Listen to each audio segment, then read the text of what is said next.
Hello everyone, आज discuss करते हैं शॉर्ट रन इक्विलिब्रियम आउटपुट। यानी कि शॉर्ट रन में इक्विलिब्रियम आउटपुट कहाँ पर स्ट्राइक होगा। शॉर्ट रन में हम इक्विलिब्रियम लेवल ऑफ इनकम को कहाँ पर प्रोड्यूस कर सकते हैं। तो इसके दो अप्रोचेस हैं, aggregate supply is equal to aggregate demand and then saving is equal to investment. तो बात करते हैं एग्रीगेट सप्लाई और एग्रीगेट डिमांड की।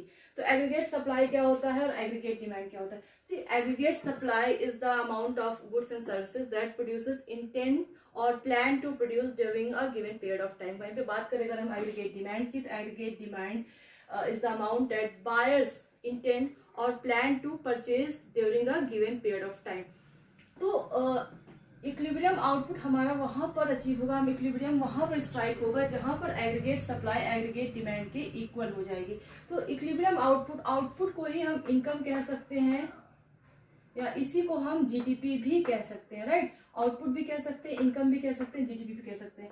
तो ये कहाँ पर अचीव होगा, कहाँ पर स्ट्राइक होगा, जहां पर एग्रीगेट सप्लाई एग्रीगेट डिमांड के इक्वल हो जाएगा। इट मीन्स कि इकोनॉमी में जितना प्रोड्यूस हो रहा है अगर उतनी ही डिमांड है तो हमें इक्विलिब्रियम इनकम मिल सकती है, यानी कि हम इक्विलिब्रियम आउटपुट अपना प्रोड्यूस कर सकते हैं, राइट। तो अगर कहीं पर aggregate supply is greater than aggregate demand, अगर एग्रीगेट सप्लाई एग्रीगेट डिमांड से ज्यादा हो जाएगी तब क्या होगा। तो अगर एग्रीगेट सप्लाई एग्रीगेट डिमांड से ज्यादा हो जाएगी तो producers suffer losses on account of the excessive और अनसोल्ड स्टॉक्स ऑफ गुड। जब एग्रीगेट सप्लाई एग्रीगेट डिमांड से ज्यादा हो जाएगी तो प्रोड्यूसर्स को लॉस होगा, क्योंकि उनके पास बहुत ज्यादा अनसोल्ड स्टॉक होंगे गुड्स के। तो उस केस में क्या करेंगे, they will cut the production कम करेंगे तो एम्प्लॉयमेंट कम हो जाएगा। तो ऑटोमेटिकली हमारी एग्रीगेट सप्लाई जो है एग्रीगेट डिमांड के इक्वल हो जाएगी। जब प्रोडक्शन कम हो जाएगा तो एग्रीगेट सप्लाई एग्रीगेट डिमांड के इक्वल हो जाएगी और इक्विलिब्रियम इकोनॉमी में अचीव हो जाएगा। वहीं पे एक दूसरी कंडीशन है कि if aggregate supply is less than aggregate demand, अगर एग्रीगेट सप्लाई एग्रीगेट डिमांड से कम हो जाएगी, इस केस में भी producers suffer losses on account of the unfulfilled demand in the economy. जितनी डिमांड हो रही है इकोनॉमी में उतना वो प्रोड्यूस ही नहीं कर पा रहे। अगर उन्होंने इतना प्रोड्यूस किया होता तो काफी प्रॉफिट वो अर्न कर सकते थे।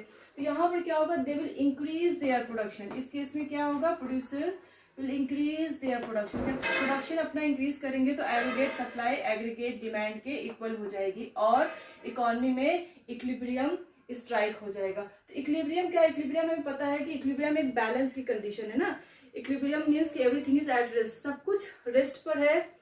इक्विलिब्रियम है, बैलेंस है इकोनॉमी में, ना इकोनॉमी में बहुत ज्यादा इन्फ्लेशन हो रहा है ना इकोनॉमी में डिफ्लेशन है। इकोनॉमी बहुत ही स्मूथली रन हो रही है, ठीक।